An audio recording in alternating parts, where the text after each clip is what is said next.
Oh. So, naiingon dara nga gikinahanglan nga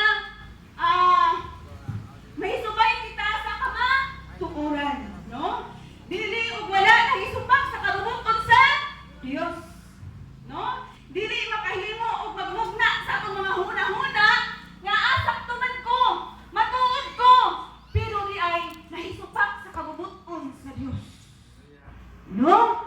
So gikinahanglan nga makita sa imong kinabuhi nga ikaw balaan, nga ikaw holiness ka, no?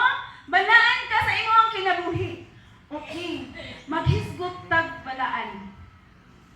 Pagkalisudi bagid ani, no? Kay nganuman maghisgot gay tag holiness, matandog baya jud kaayo ang atong pagkatao. No? Matandog atong pagkatao, matandog alaganag ka na ang natay ka na ang kinaiya nga i-correct. Dili lang ko mention og unsa, pero naatay mga kinaiya nga gikinahanglan nga tuliron. So matandog ang atong karbo. So unsa man ang pagkabalaan ni ana, balaan is kinahanglan nga himpiton ka. I-correct ka.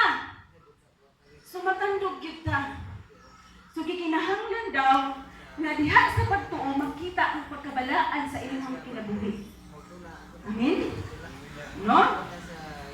Gikinahanglan nga kinahanglan gid ay nga i-correct ang ato ang kinabuhi. Aron nga malig-on ang ato ang pagtuo. Okay. Ikaw pat na ingon diri, miracles are meant to point